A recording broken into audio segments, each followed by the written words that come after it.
네, 이제 금요일 철야 예배 드리기 전에 기도드리겠습니다.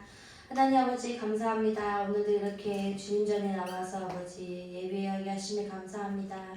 하나님 아버지 오늘 예배도 하나님께서 함께 저희와 함께 있으심을 믿으며 하나님을 온전히 찬양하고 하나님의 말씀을 귀 기울이는 우리 성도들이 되기를 원합니다. 하나님 아버지 하나님께서 우리에게 말씀하시는 게 무엇인지 우리가 찾고 하나님의 말씀이 귀 기울이는 우리 성도들이 되기 원하며 하나님 아버지 지금 이 자리에 아버지 오지 못하는 모든 성도들에게 영상을 통해서 하나님의 말씀이 동일하게 일어날 수 있게 도와주시옵소서. 하나님의 그 사랑과 하나님의 그 믿음이 항상 우리의 곁에 살아 숨쉬는 은혜가 되게 도와주시옵소서. 예수님 이름으로 기도드렸습니다. 아멘. 네, 오늘 제가 처음에 찬양 선택한 거는 예수는 나의 첫사랑 대신의 찬양입니다. 이제 우리가 하나님이랑 오랜 시간을 지내다 보면은 하나님을 내가 사랑이 언제 있을까 약간 그런 고민들이 있잖아요. 근데 그런 고민들에서 다시 한번 하나님을 사랑할 수 있는 하나님의 그 첫사랑을 다시 회복하는 우리 성도들이 되길 원합니다. 예수 나의 첫사랑 대신에 찬양 드리겠습니다.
제가 우리 찬양을 오늘 솔직히 목요일날 여기 와가지고 제가 기도를 드리는데 하나님께서 나를 태어났을 때부터 지금까지 나를 빚으시고 지으시고 나를 위하여 하나님께서 마련해 주신 게 있구나라는 깨달음이 있으면서 하나님께서 정말 나의 토기장이시며 나의 그 은혜로운 하나님께서 나를 위하여 길을 항상 내주고 계시구나라는 생각이 들면서 하나님의 은혜가 정말 하나님의 은혜 없이는 내가 살 수 없음을 이 시간에 고백합니다. 하나님의 그 은혜가 성도들 저뿐만 아니라 정말 각자의 그 영상을 통해서든 아니면은 지금 이 자리에 있는 모든 예배자들이 동일한 은혜가 있었으면 좋겠습니다. 하나님의 은혜 찬양드리겠습니다.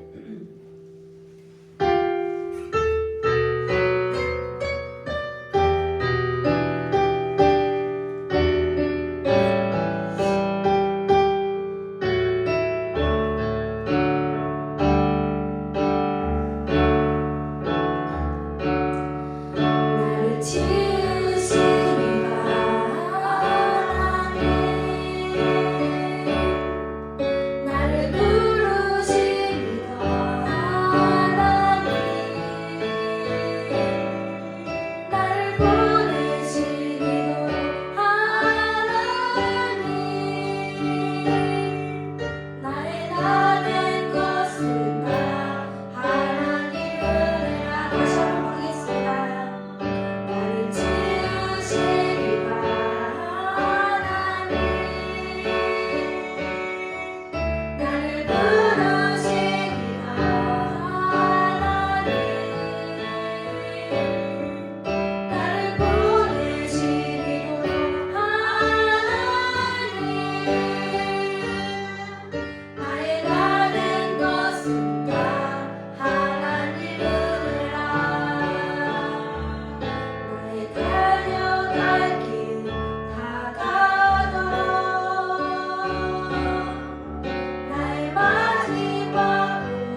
정말 하나님께서 내 삶에서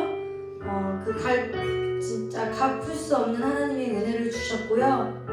하나님께서 나에게 너는 나라고, 너는 너라고 얘기하시는 하나님, 내가 누구지 아니고 내가 너라는 나 자신이 그대로 받아들이는 우리 하나님을 보면서 정말 하나님께서 나를 붙드시고 나를 사랑하시고 나를 이 자리에 인도하셨구나라는 생각이 들면서 이 찬양이 정말 나의 고백이 되는 찬양이라고 생각합니다. 이 고백이 나뿐만 아니라 우리 모든 성도들의 고백이 되기 원합니다. 진짜 마지막 순간 내 마지막 호흡이 다 가더라도 하나님이 그 십자가를 품고 그 십자가에게 길을 갈 때 하나님께서 우리에게 힘을 주시고 우리에게 그 큰 은혜를 주실 것을 믿습니다. 네, 지금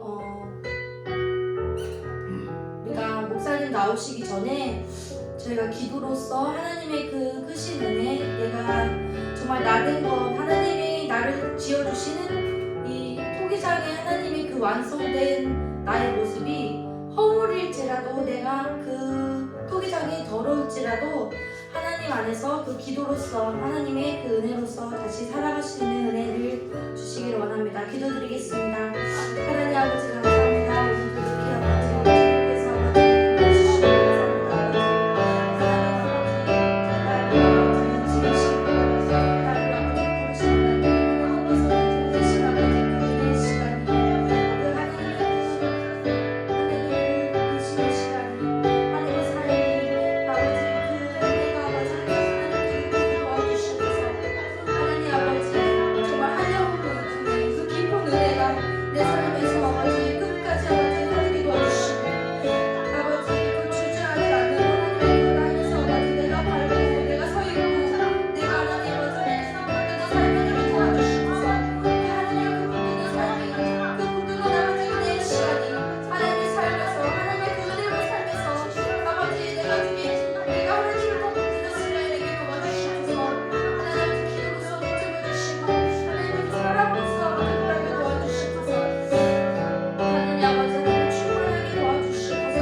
저희 하나님의 그 갚으실 그 은혜를 아시는 영광의 시간이 되기 원합니다.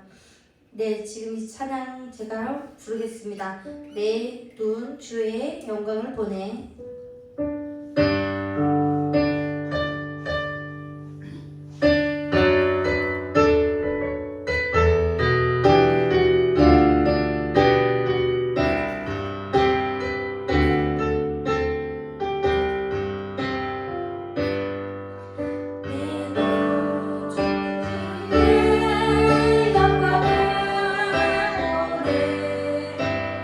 우리 가운데 계신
예배를 명하여 주시며 하나님 아버지께서 우리가 간구하는 모든 것들이 아버지의 귀에 들려지고 아버지의 마음에 닿아서 아버지의 응답을 받고 돌아가는 귀한 시간 될 수 있도록 주께서 이 시간 저희들과 함께해 주시기를 간절히 원하오며 거룩하고 존귀하신 예수님의 이름으로 감사하며 기도드리옵나이다. 아멘. 다같이 사도신경으로 신앙 고백하도록 하겠습니다. 전능하사 천지를 만드신 하나님 아버지를 내가 믿사오며 그 외아들 우리 주 예수 그리스도를 믿사오니 이는 성령으로 잉태하사 동정녀 마리아에게서 나시고 본디오 빌라도에게 고난을 받으사 십자가에 못 박혀 죽으시고 장사한 지 사흘 만에 죽은 자 가운데서 다시 살아나시며 하늘에 오르사 전능하신 하나님 우편에 앉아 계시다가 저리로서 산자와 죽은 자를 심판하러 오시리라. 성령을 믿사오며 거룩한 공예와 성도가 서로 교통하는 것과 죄를 사해 주시는 것과 몸이 다시 사는 것과 영원히 사는 것을 믿사옵나이다. 아멘. 우리 오늘 함께 보신 하나님의 말씀은 마태복음 5장 1절에서 4절까지 말씀입니다. 마태복음 5장 1절에서 4절까지 말씀입니다.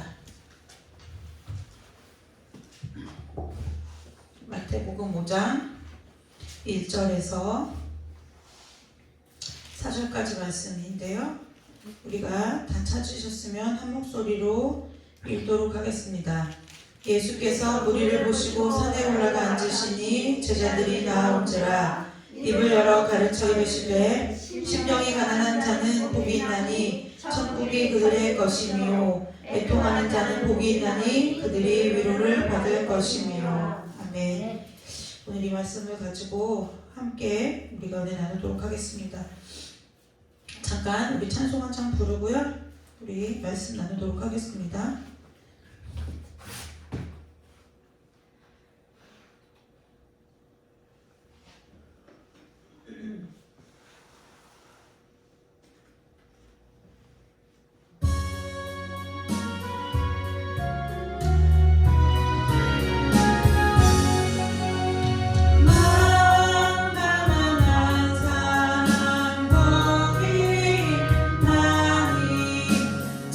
천국이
5장이죠.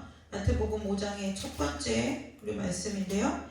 이 마태복음 5장의 말씀은 예수님께서 이제 산상수훈 산 위에 올라가서 가르침을 주신 거예요.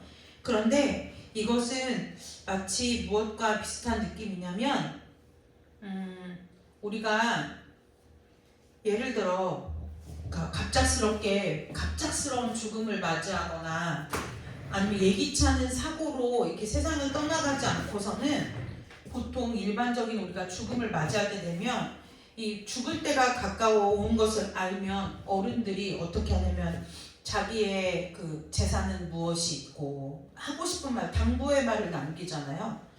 오늘 이 마태복음 우리가 함께 읽은 이거 팔복이라고 하죠. 팔복이라고 하는데 이 마태복음 이 예수님의 산상수훈의 첫 번째 이 팔복은 어떤 느낌이냐면 원래 생각해보면 하나님이 예수님을 이 땅에 보내실 때는 무엇 때문에 보내셨을까요?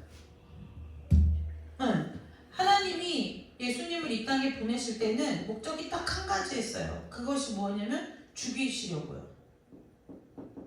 죽이시려고 보내신 거예요.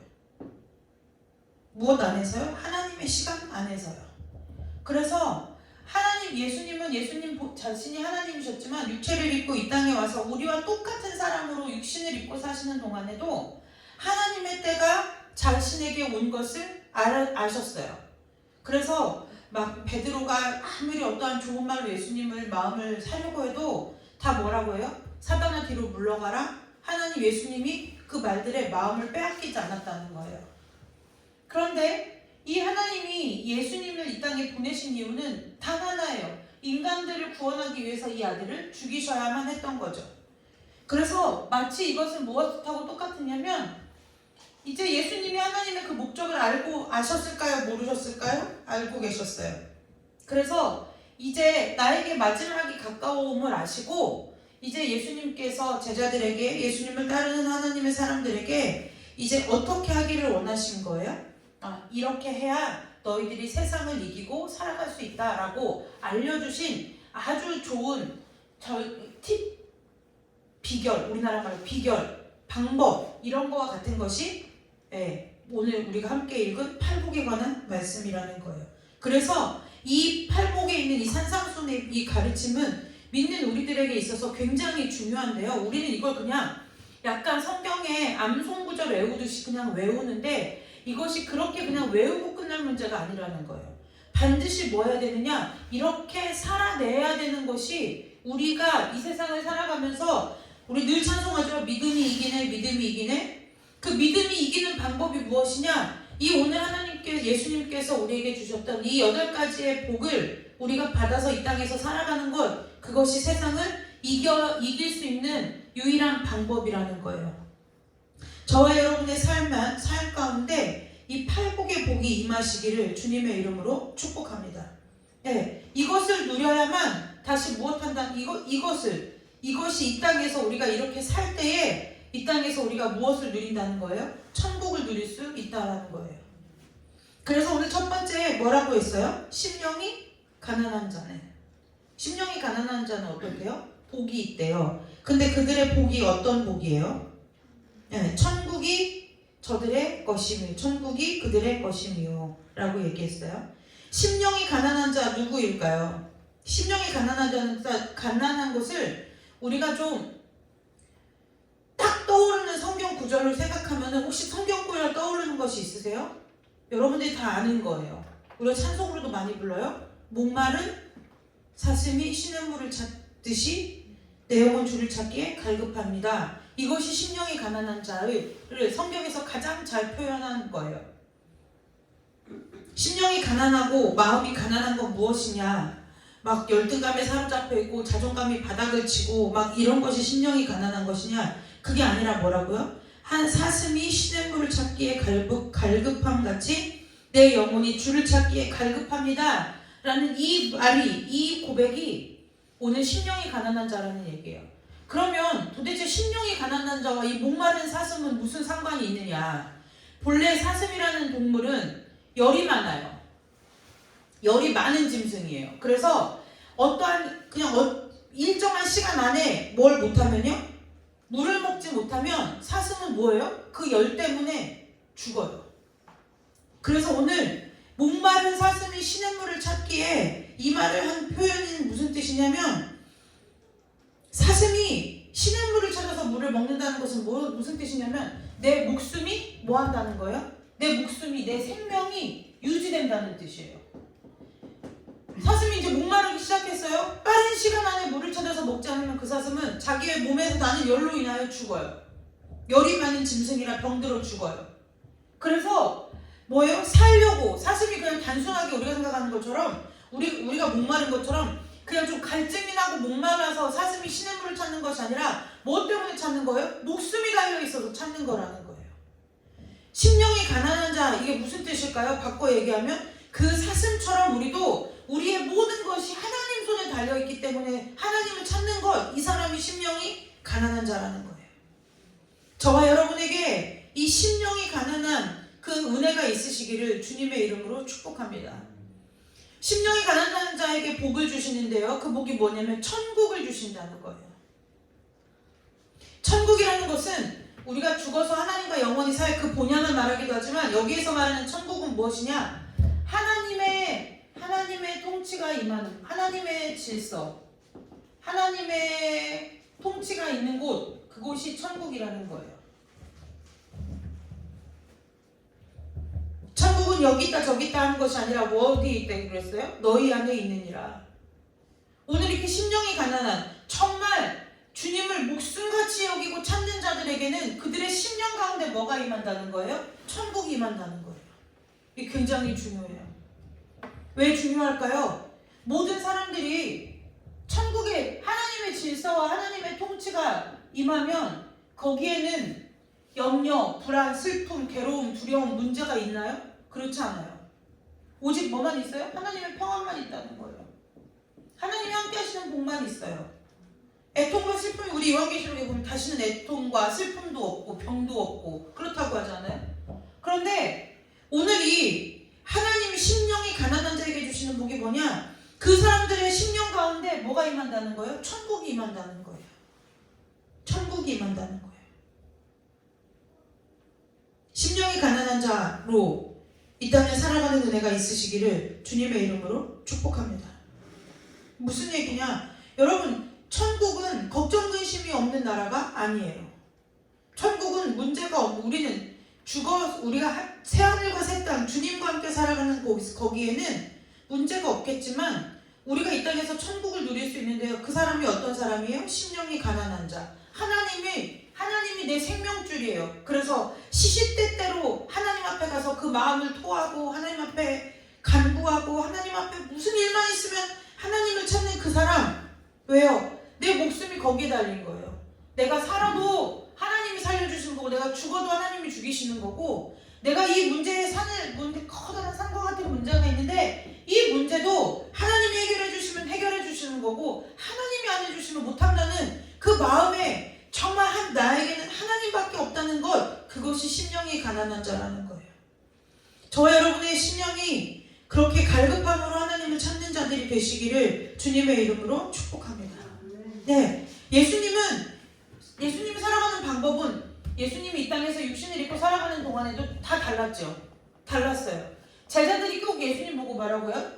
야고보와 요한의 어머니가 나중에 예수님이 잘 되시면 우리 아들을 한쪽에는 이렇게 좋은데 양쪽에 국무총리도, 우리나라로 치면 국무총리도 시켜주시고 교육부총리도 시켜주시고 이렇게 해달라고 하는 거죠.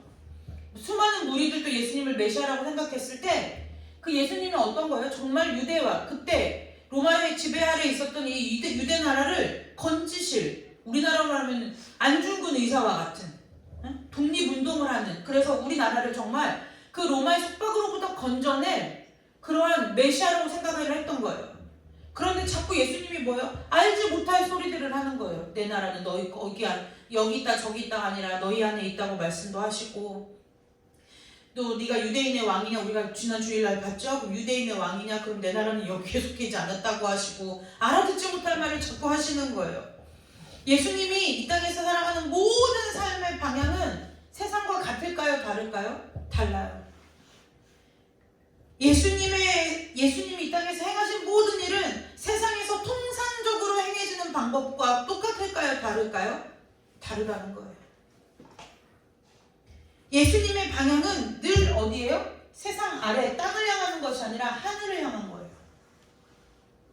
그러면 우리의 가치관이, 우리의 마음이, 우리의 생각이 어디로 가야 돼요? 자꾸 땅으로 내려가는 것이 아니라 자꾸 하늘을 바라보는 것으로 변하는 것, 그것이 심령이 가난한 자의 표본이라는 거예요. 저와 여러분이 지금의 처음에 예수님을 믿고 신앙생활을 할 때와 지금의 여러분들의 모습을 생각해보면 우리 전도사님이 얘기한 것처럼 그때보다 지금이, 그래도 여러분들의 많은 삶에 있어서, 여러분들의 심령에 있어서 아직도 싸우고 있는 부분이 있을지라도 그때 100개 갖고 싸웠으면 지금은 한 20, 30으로 줄어있는 우리 자신을 볼 수 있을 거예요. 그것이 무엇이냐? 땅으로 아래로 향하던 세상 사람들과 똑같은 방향으로 보고 느끼고 생각하던 우리의 가치관이 하나님께로 눈이 돌아갔다는 얘기예요. 그만큼 심령이 가난해졌다는 얘기죠. 막 다 필요 없어요. 다 필요 없어요. 그 얘기를 하는 것이 아니에요. 이 땅에 살아가면서 모든 필요를 내가 누리고 채우고 충족하고 살면서도 우리의 마음이 하나님을 향한 은혜가 있을 수 있다는 거예요. 왜요? 이 땅에서 살아가는 모든 나의 삶은 오직 주님의 은혜로 된 것이고 오직 주님께서 하셨다는 믿음의 고백이 있다고 하면 이 땅에서 부하게 사느냐 가난하게 사느냐 그것이 문제가 아니라는 거예요. 성경은 우리 보고 부하게 살아라, 가난하게 살아라 얘기한 적이 한 번도 없어요. 무엇만 얘기해요? 주님 바라보고 살아라 이 얘기하는 거예요. 우리가 계속 세상과 예수님을 따라 산다고 하면서 보통의 사람과 똑같이 세상의 풍조를 따르고 세상의 통념을 따르고 세상의 가치를 따라서 산다고 하면 우리는 심령이 가난할래야 가난해질 수가 없다는 거예요. 왜요? 예수님을 따라갈 수가 없어요. 예수님이 왜 우리 보고 심령이 가난한 자는 천국이 너희 것이라고 우리 것 그들의 것이라고 말씀을 하셨느냐? 살아가면 이 땅에 살아가는 예수님 시대나 지금 우리 저와 여러분이 살아가는 이 시대나 목마름과 갈급함은 여전하다는 거예요. 문제가 끊이지 않아요. 이 문제를 해결하면 또 저 문제가 있고요. 또 앞이 돼 또 내 일이 나의 삶이 당장 내일 어떻게 될지 모르고요. 언제 다니던 직장에서 그만두라고 할지도 모르고요. 내가 직장을 다닐 수 있음에도 불구하고 내 건강이 허락지 않으면 또 못 다니고요. 여러 가지 상황들로 인해서 계속 뭐예요? 불안의 연속인 삶을 우리가 살아가고 있다는 거예요. 그것을 어떻게 해결할 수 있느냐? 우리의 심령 가운데 하나님의 나라가 임하는 것, 이것 말고는 답이 없다라고 주님께서 오늘 저와 여러분에게 답을 내려주신 거예요. 그래서 뭐라고요? 은혜를 붙잡고 살으라는 거예요. 주님이 주시는 은혜에 우리가 맡기고 살아가라는 거예요. 우리가 무엇을 얼만큼 가졌고 우리의 능력이 어디까지이고 그거 하나님 관심이 없어요.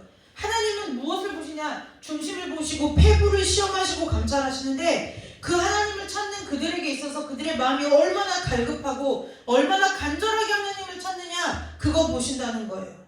능력이요? 여러분, 저와 여러분이 여기 있는 모든 능력을 다 쥐어짜내고 전 세계 60억의 인구의 모든 능력치를 다 쥐어짜내도 하나님의 능력에 비하면 세 발의 피도 안 돼요.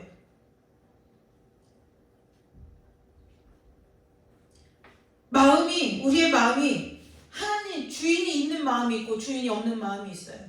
근데 그 주인이 하나님이 주인이신 마음이 있고 내가 주인인 마음이 있고 세상이 주인인 마음이 있어요. 하나님은 어떤 마음을 말씀하시느냐? 하나님이 주인인 그 마음을 말씀하시는 거예요. 하나님이 주인 되어주시고 하나님의 성령으로 충만하고 하나님의 말씀으로 채움받은 그 마음 가운데 하나님의 천국이 임한다는 것을 기억하시기를 주님의 이름으로 축복합니다. 그래서 심령이 가난한 사람은 어떻게 할까요? 어쩌든지 하나님의 방법을 알고 싶어서 어쩌든지 하나님의 뜻을 알고 싶으니 말씀을 가까이 할 수밖에 없을 거예요. 예배를 가까이 할 수밖에 없겠죠? 시시때때로 하나님 앞에 기도할 수밖에 없어요. 그러다 보면 내 안에 무엇이 쌓일까요? 하나님의 말씀이 충만해져요. 그 말씀을 누가 깨닫게 해주세요? 성령 하나님께서 깨닫게 해주세요. 처음에는 말씀이구나 했는데 어느 순간부터 내가 알지 못하는 그 어느 때인가부터 하나님의 말씀을 통해서 내 삶이 보이기 시작하는 거예요. 아, 내가 이렇게 은혜로 살아왔구나. 아, 지금 내가 여기에서 더 이상 세상으로 향하지 않고 하나님 앞에 발걸음을 옮겨야 되겠구나. 말씀으로 우리 가운데 말씀해 주시는 하나님을 만나게 된다는 거예요. 그것이 어디예요? 그게 곧 천국이라는 거예요. 그게 천국이에요.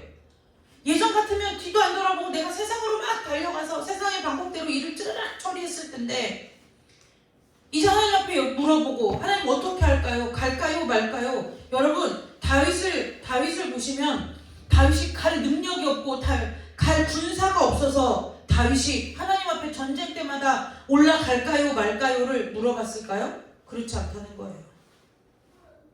다윗이 그때 왕이었어요. 그때 왕이었는데도 불구하고 전쟁 때마다 하나님 갈까요? 말까요? 물어봤다는 거예요. 다윗같이 능력 있는 사람이 어디 있어요? 군사가 없어요. 마병이 없어요. 병거가 없어요. 그런데 다윗이 그렇게 할 수 있었던 것은 무엇이에요? 하나님을 두려워하는, 하나님을 경외하는 마음뿐만 아니라 내가 아무리 많은 말과 병거와 마병을 가졌어도, 아무리 뛰어난 전략과 전술을 가졌어도 그 싸움의 전쟁은 누구에게 속한 거라고요? 여호와 하나님께 속한 것이라는 것을 믿음으로 알기 때문에 다윗이 올라갈까요 말까요를 했다는 거예요. 다윗도 대표적으로 마음이 가난한, 심령이 가난한 사람 중에 하나이죠. 여러분, 저와 여러분의 삶 가운데 천국이 임하는 것이 굉장히 어렵다고 생각하지만 어려운 게 아니에요. 이미 천국이 여러분들 안에 이미 임했어요. 이미 임한 거예요. 아, 나 걱정 없어, 근심 없어, 이게 천국이라는 것이 아니라 여러분의 삶이, 여러분들이 지금까지 걸어온 삶의 시간이 하나님의 말씀으로 해석되어지기 시작하면 그것이 저와 여러분의 심령 가운데 천국이 임한 거라는 거예요. 저와 여러분의 삶에 그 천국을 누리는 은혜가 있으시기를 주님의 이름으로 축복합니다. 그 천국이 누려져야 돼요. 4절에 보면 애통하는 자는 복이 있나니 그들이 위로를 받을 것이며 그랬어요. 원래 이 위로를 받다라는 헬러 원어를 보면은 이 위로를 받다라는 뜻 안에 무슨 뜻이 있느냐, 어떻게 위로를 받느냐, 그 방법이 나와 있는데요. 그 방법이 무엇이냐면 하나님께로 가까이 간다는 뜻이에요.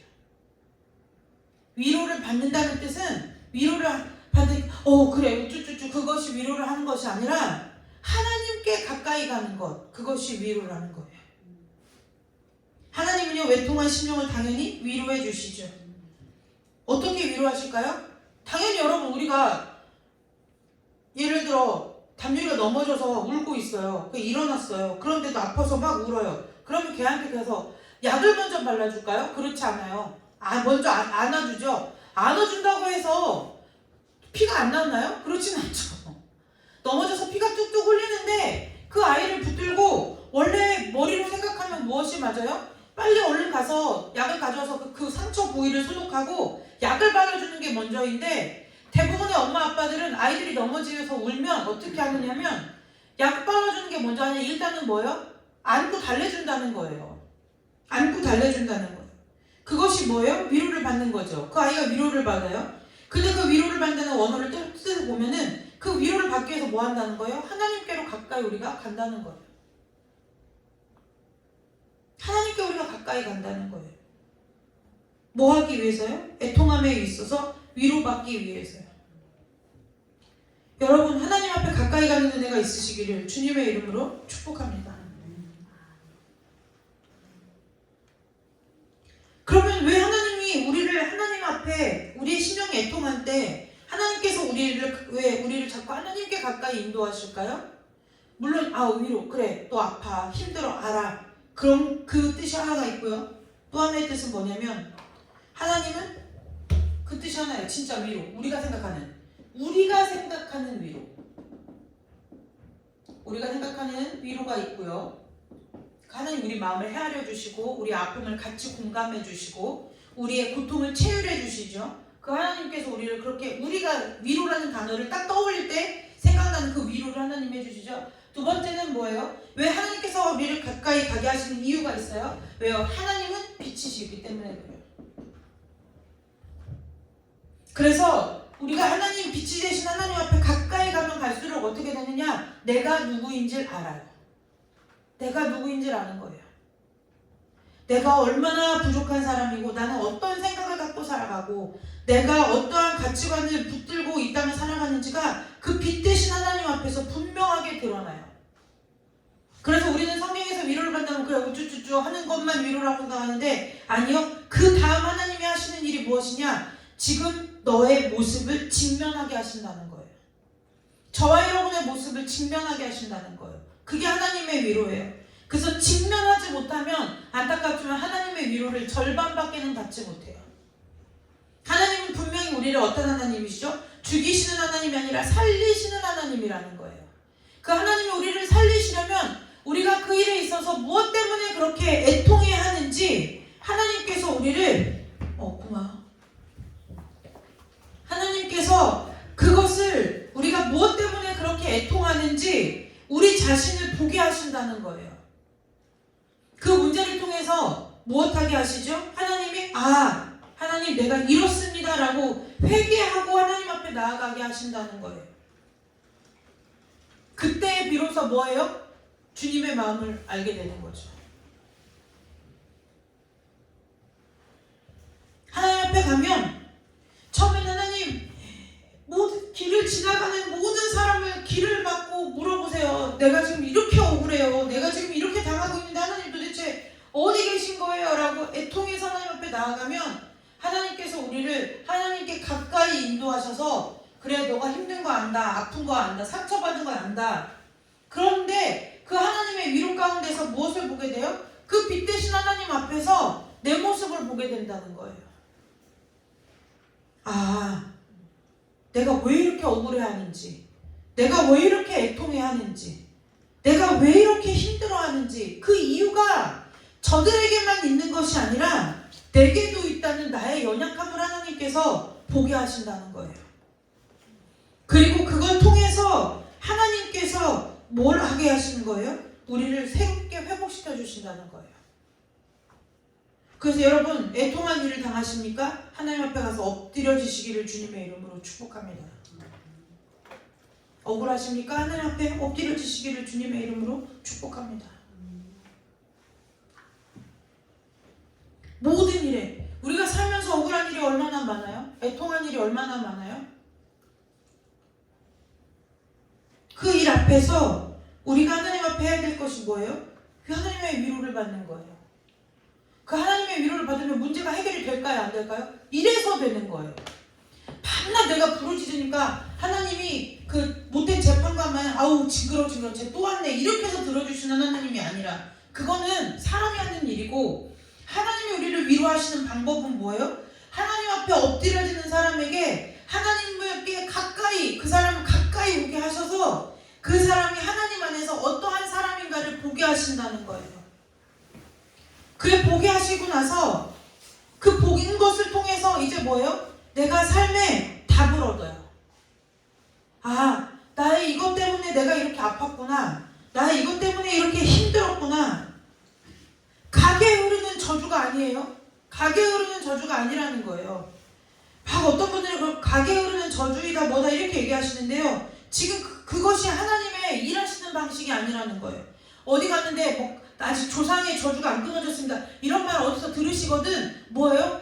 가짜구나 하고 그냥 그들을 긍휼히 여기는 마음을 가지고 그냥 그 자리를 떠나오시면 돼요. 생각나시면 거기다 냈던 것도 받아갖고 그냥 오세요. 네. 왜냐면 진짜 그렇게 오라는 것이 아니라 그만큼 그것이 복음의 성경 말씀에 합당하지 않다는 거예요. 하나님 우리를 가까이 해주세요. 우리가 엎드려서 애통해서 하나님 앞에 눈물 뿌리면 하나님께서 우리 가운데 오셔서 우리를 하나님 품으로 들이세요. 그리고 우리를 다독여주세요. 만져주세요. 그리고 나서 하나님께서 뭐예요? 왜 우리가 그 일에 있어서 하나님 앞에 그렇게 애통할 수밖에 없는지 상처나고 비어있는 내 자신을 보게 하신다는 거예요. 그러면 답 나오지 않겠어요? 그 비어있는 것을 하나님이 채워주시지 않겠느냐는 거예요. 그 상처를 하나님이 고치고 싸매어주시지 않겠느냐는 거예요. 그러면 우리가 무엇하는 거예요? 새 사람 돼서 정말 하나님 앞에 건강한 사람으로서 거듭나지 않게 하시겠느냐는 거예요. 여러분 애통할 일이 있을 때 주님 찾는 목마른 사슴이 시냇물 찾듯이 심령이 가난한 자가 되어 주님 앞에 나오시기를 주님의 이름으로 축복합니다. 아멘. 오늘의 말씀을 이게 전부예요. 우리가 하나님 앞에 가까이, 하나님과의 거리가 멀기 때문에 하나님 계신 것 같은데 보이지 않으니까 자꾸 내가 내 스스로 원인을 찾고 분석을 하고 그래서 결과를 만들어내려고 노력하는 거예요. 그렇지 않아요. 그렇지 않아요. 하나님이 하시면 하시는 거예요. 그것을 믿는 믿음이 있으시기를 주님의 이름으로 축복합니다.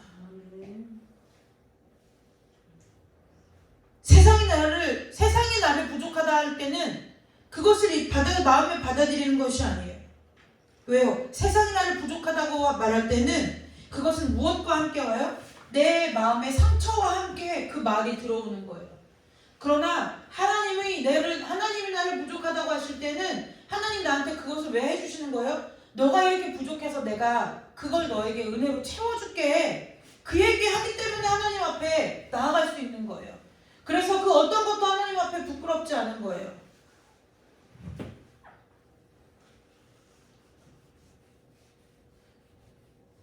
제가 믿음으로 선포하는 거예요. 여러분이 한나 전도사의 결혼을 통해서 기적을 보실 거예요.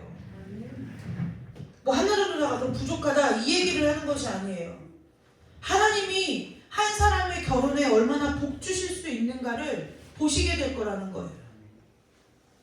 하나님이 한 가정을 세워나가는데 얼마만큼 하나님께서 하나님의 주권적인 방법으로 일하실지 우리가 함께 기도하며 그 일에 동참해야 된다는 거예요. 여러분, 가나안의 혼인잔치 때요, 포도주 떨어졌어요. 포도물이 분명히 항아리 아구까지 물척을 해서 물척었어요. 근데 아무 일도 없었어요. 근데 떠다 주니까 그게 뭐가 됐어요? 포도주가 됐어요. 그 말씀 말미에 이런 말이 있어요. 그 비밀을 뭐예요? 물떠온 하인들만 알더라. 그 물떠온 하인들이라는 말은 뭐예요? 그 일에 동참한 사람들이라는 거예요. 하나님의 일에 동참한 사람들이만 안다는 거예요. 여러분, 우리가 중보기도 하죠? 혹이나 우리가 남을 위해서 기도해주는 것 같이 생각하지만 그렇지 않아요. 내가 그 일을 통해서 다른 누군가를 기도해주는 그 중보를 통해서 내가 하나님의 역사에 동참하게 되기 때문에 중보하는 거예요. 우리는 원래 인간이 본래 악해서 막 누가 누구를 도울 수 있는 형편이 아니에요. 누가 누구를 도울 마음이 우리에게 그렇게 많지 않아요. 그리고 그 마음이 그렇게 오래 못 가요. 오래 못 가요. 우리가 나만 그런 것 같아. 그렇지 않아. 그게 아니라 우리 모두가 다 그래요. 왜요? 죄성이 있기 때문에 그래요.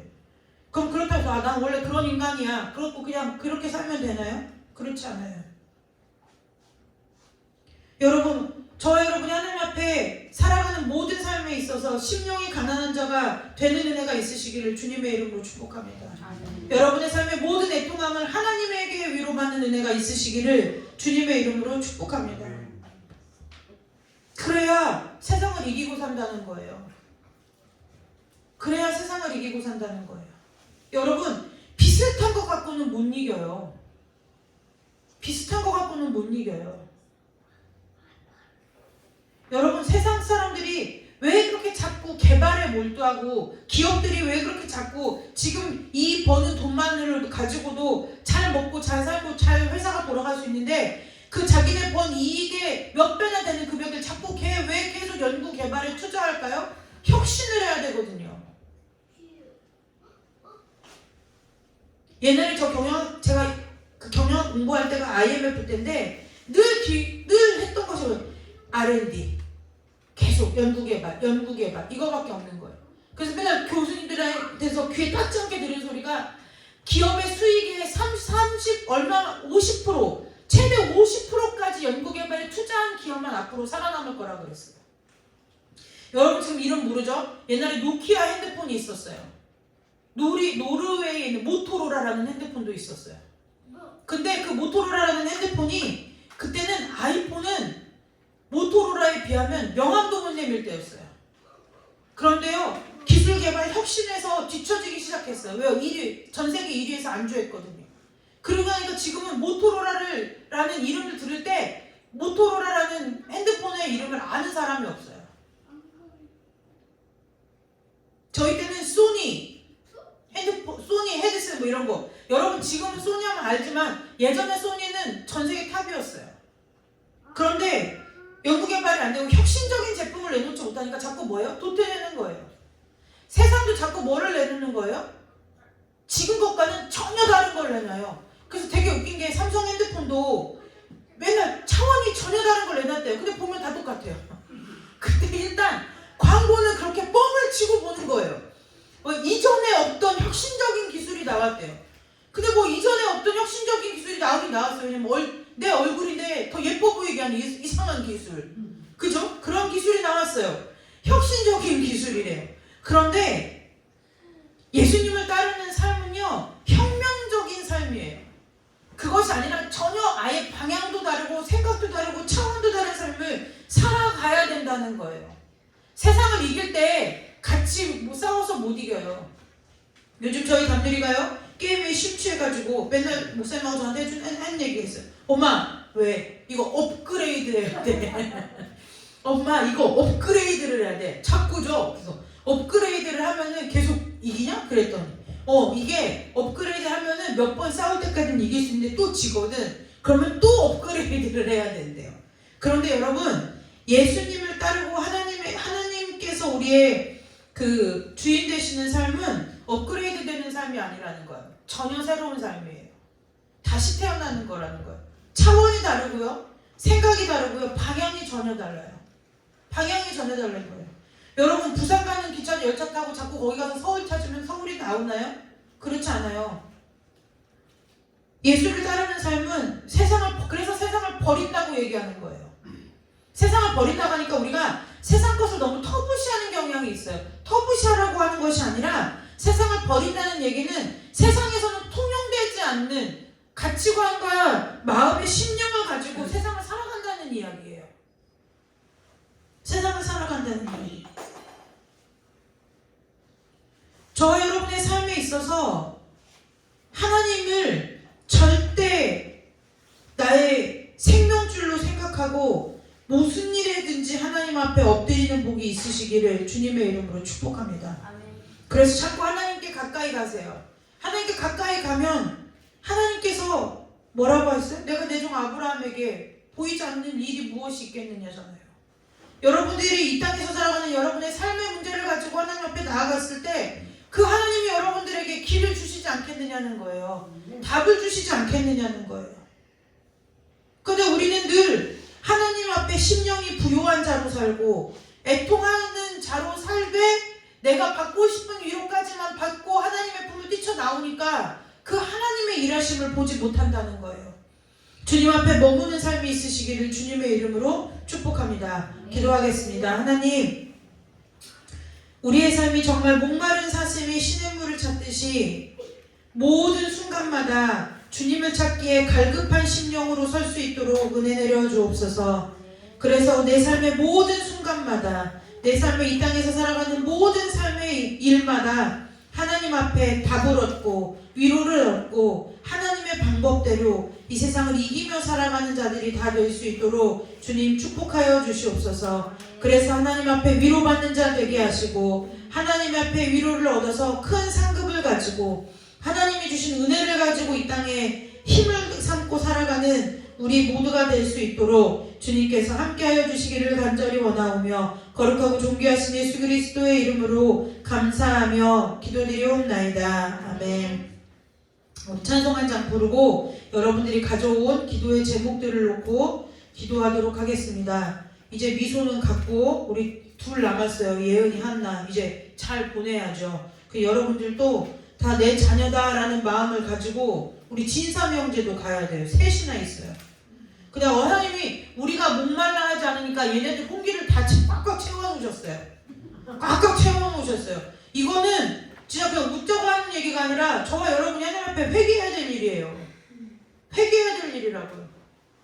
때 되면 가겠지? 여러분 안 그래요. 때 되면 가는 게 아니에요. 하나님이 그때를 열어주셔야 가는 거고 그때에 맞게 하나님이 사람을 보내주셔야 되는 거고 그때에 맞게 하나님이 사람을 보내주셨는데 이 사람들이 준비가 돼야 하는 거고요. 그때에 맞게 하나님이 사람을 보내서 이 사람도 준비가 됐는데 저들의 마음을 통하게 하시지 않으면 결혼을 못해요. 우리가 그냥 그렇게 호락호락 되어지는 일이 아니라는 거예요. 여러분 보내면 뭐 할 거예요? 가서 치고받고 살겠다 못 살겠다 내가 이럴 줄 알았으면 결혼을 하지 말걸. 애까지 난 마당에 이혼할 수도 없고 난 어떻게 하면 좋냐. 맨날 이 타령이면 어떻게 할 거냐는 거예요. 제가 이번 한 주 동안에 하나 정도가 결혼 놓고 기도하면서 하나님 앞에 회개했다니까. 아유 하나님, 내가 한 3, 4년 전만에 급해 내 마음이 속이 탔었어도 저도 3, 4년 전에 제가 연애해갖고 갈 줄 알았어요. 우리 한나 전도사가. 그러고 나는데 시간이 벌써 몇 년이 후딱 지나간 거예요. 홍기가 차버린 거예요. 작년부터 마음이 급해져갖고 기도하기 시작한 거예요. 하나님 쟤 보내야 되는데, 쟤 결혼해야 되는데요. 결혼해야 되는데요. 여러분, 우리 안에 그 보통 일이 아닌 거예요. 한 가정을 교회에서 한 가정을 세우는 일이 얼마나 귀한 일인지 몰라요.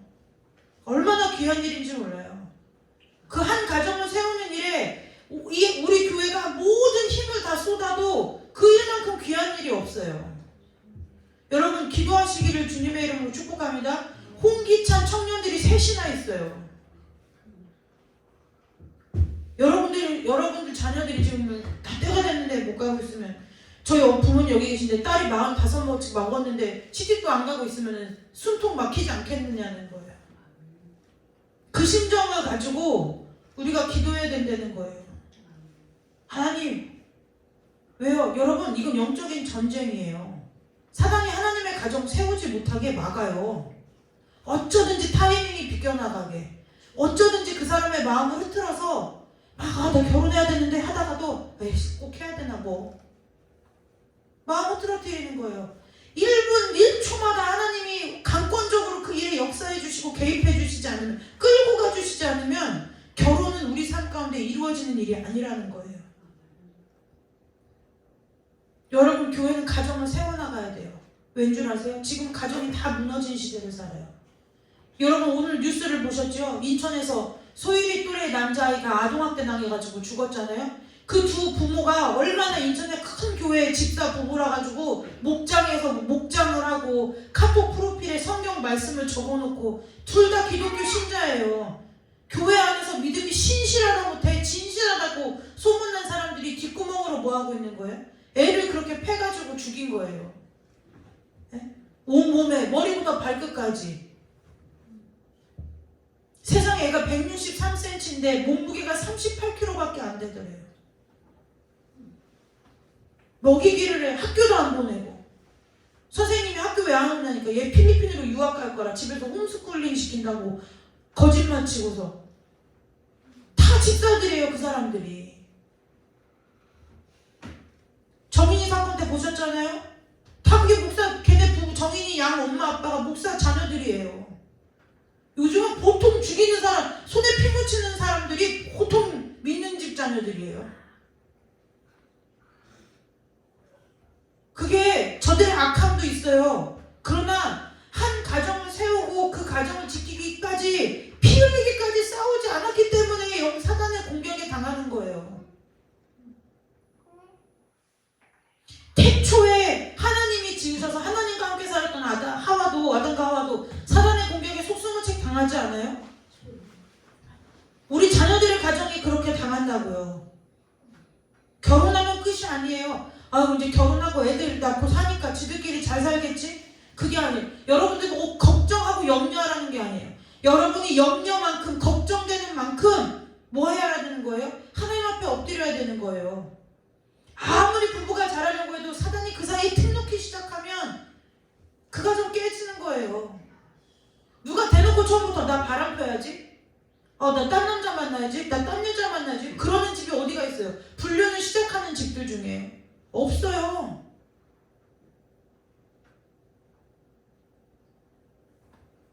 죽기까지 지켜야 되는 거예요. 가정이 제일 작은 단위의 교회예요. 그래서 우리 교회의 청년들이 가정을 하나씩 세웠다는 것은 교회 하나씩이 세워진 거랑 똑같은 거예요. 그 교회를 사단들이 얼마나 방해하겠느냐는 거예요. 쓰기까지. 얼마나 그 교회가 세워지지 못하도록 공격을 해대겠느냐는 거예요. 여러분, 그 일에 우리가 무엇 해야 돼요? 기도로 하나님 앞에 엎드려야 된다는 거예요.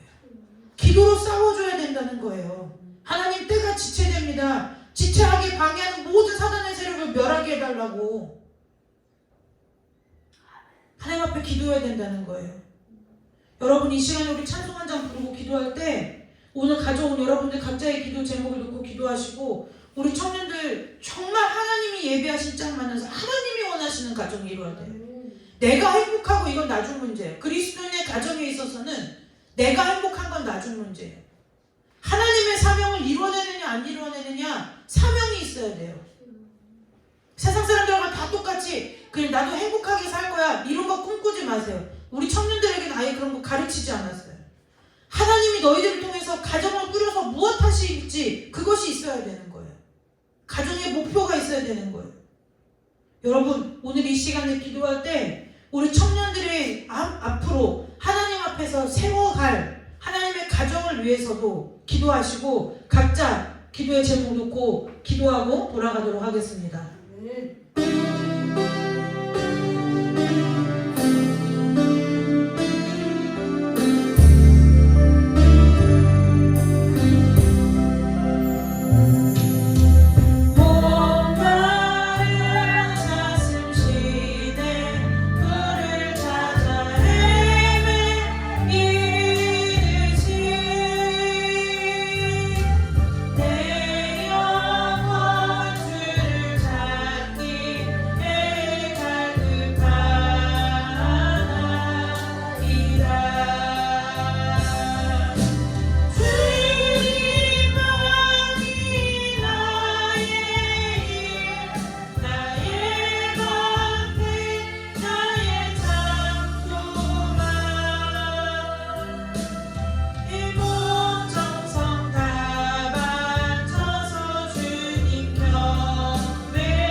응답이 임할지어다. 주의 음성으로 아버지 들려 주시옵소서. 믿음의 확신을 허락하여 주옵소서. 아버지 우리 간 청년들의 삶을 기억하여 주시고 아버지 그들의 이름을 아버지 기억하여 주옵소서. 아버지 이제 결혼의 문이 열리게 하여 주옵소서. 아버지 하나님의 가정이 세워지는 것에 방해하는 모든 어둠의 세력을 이시는 예수의 이름으로 멸하여 주옵시고 아버지께서 예비하신 배필을 만나게 하여 주옵소서. 저들의 마음이 하나님 안에서 서로 통하게 하여 주옵시고 하나님께서 저들의 마음을 삼고 넣어주사 아버지의 사명을 이루는 하나님의 가정을 세우기에 아버지와 부족함이 없도록 주여 역사하여 주시기를 간절히 원하옵나이다. 아버지와 우리에게 능력이 없습니다. 아버지와 우리에게 가진 것이 없습니다. 주께서 일하여 주옵소서. 주께서 행하여 주옵소서. 주께서 친히 일하고 역사하여 주시옵소서. 아버지 하나님 기억하여 주옵소서. 아버지 하나님 우리의 기도를 들어 응답하여 주옵소서. 아버지 오늘 이 시간에 우리 마음 가운데 있는 모든 패배가 떠나가고 모든 불안함이 떠나가고 아버지 우리 가운데 믿음이 있게 하여 주옵소서. 믿음을 허락하여 주옵소서. 하나님께서 이루실 것을 믿음의 눈으로 바라보게 하여 주옵시고 아버지 그 위를 위하여 아버지 우리가 기도의 끈을 놓치지 아니하도록 아버지 우리 가운데 성령의 충만함으로 역사하여 주옵소서. 아버지 약속의 말씀을 허락하여 주옵시고 주의 음성을 친히 들려 주옵소서. 아버지 주님 응답하여 주옵소서. 말씀하여 주옵소서. 아버지 우리가 여기 있사오니 아버지 우리가 지금 여기 있사오니 이 자리에 우리와 함께 하신 하나님께서 지금 각 사람에게 말씀하여 주옵소서. 지금 각자에게 말씀하여 주옵소서. 아버지 위로하여 주시옵소서. 말씀하여 주옵소서. 아버지 응답하여 주옵소서. 믿음을 주시옵소서. 아버지와 모든 막힘을 이시니 예수의 이름으로 열리게 하여 주옵소서. 모든 저주하게 얽히시니 예수의 이름으로 내려가게 하여 주시고 모든 사랑의 역사가 한 주간 다 일으키고 존경하게 하여 주옵소서. 예수의 이름으로 떠나갈지어다. 예수의 이름으로 떠나갈지어다. 예수의 이름으로 결박받을지어다. 모든 묶임을 예수의 이름으로 결박받을지어다. 아버지 하나님 우리에게 아버지와 믿음을 허락하여 주시고 오직 예수 그리스도 주님만을 바라보는 은혜가 있게 하여 주시옵소서. 아버지 하나님 우리 교회 청년들의 삶 가운데 아버지와 결혼이라는 문제가 있습니다. 그건 아버지와 문제가 아니라 복인 줄로 믿습니다. 아버지 우리 진삼의 형제를 기억하여 주시고 우리 한나 전도사를 기억하여 주옵소서. 우리 예언이를 기억하여 주옵소서. 세상이 순수된 하나님의 복으로 저들을 기감아 주옵소서. 세상이 감당치 못할 복으로 아버지의 시간에 축복하여 주옵소서.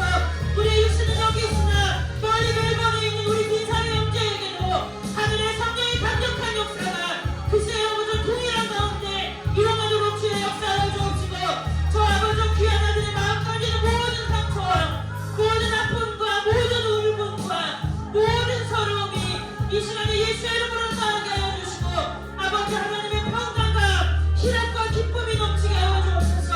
아버지 우리 가난한 전도사 하나님 아버지 강건케 하여 주옵소서. 영육이 강건케 하여 주옵시고 아버지 은혜가 풍성하게 하여 주셔서 아버지 많은 사람들이 영의 양식으로 먹기기에 부족함이 없도록 아버지 지혜롭고 연숙한 여인으로 아버지께서 단장하여 주시고 감사하셔 함께하여 주시사 하나님 아버지 이제 아버지와 혼인의 소식이 들려오게 하여 주옵소서. 아버지와 그들의 마음이 통하게 하여 주옵소서.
이루신 것이 믿음으로 확증되게 하여 주옵소서.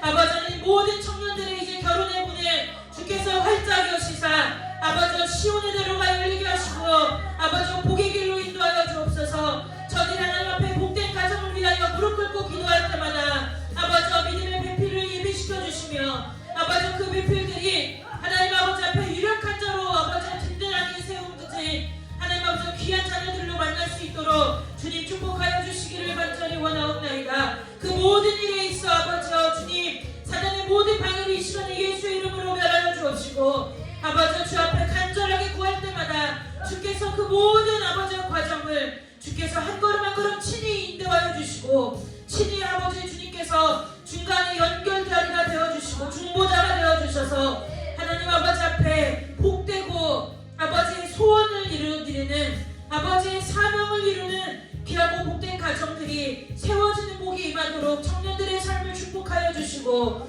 아버지 이 교회를 축복하여 주시기를 간절히 원하옵나이다. 하나님 아버지 육신에 연약한 자들이 있습니다. 이 시간에 주님의 피 묻은 손으로 저들의 친히 안수하여 주셔서 아버지 저들의 모든 머리부터 발끝까지 아버지 모든 오장육부와 아버지 이 눈에 연약함을 흐르는 노쇠진 육신들과 아버지 뼈마디와 관절과 골수와 아버지 신경과 피 한 방울 물 한 방울까지도 아버지 주께서 친히 이 시간 강건함으로 새롭게 하여 주옵소서. 깨끗게 하여 주옵소서. 고쳐주시옵소서.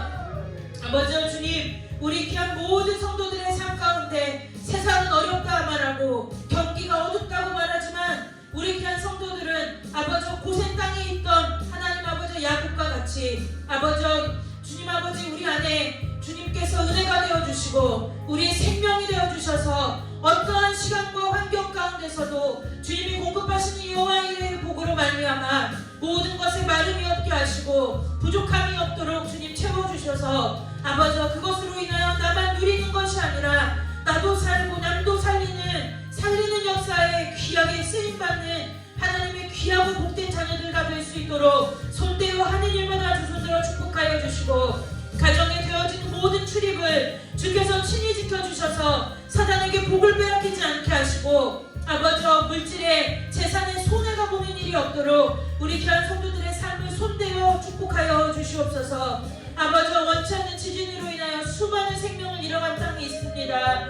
하나님 기억하여 주옵소서. 불쌍히 여겨 주옵소서. 저들 가운데 주님께서 참 위로와 소망이 되어주시고 아버지 우리들의 마음 가운데도 저들을 향하여 아버지 기도할 수 있는 마음을 허락하여 주시고 할 수 있다면 우리가 적은 금액이라도 우리의 굽은 손을 펴서 저들을 돕는 일에 아버지 우리가 힘을 쏟을 수 있도록 아버지 역사하여 주시고 저들의 땅에 애통과 슬픔이 거치고 모든 우상 숭배가 거두어지고 온전히 하나님만이 주로 고백되어지는 은혜가 있도록 하나님의 다시 한번 살리고 부흥케 하시는 역사가 터키와 시리아 땅에 임하도록 주님 축복하여 주옵소서.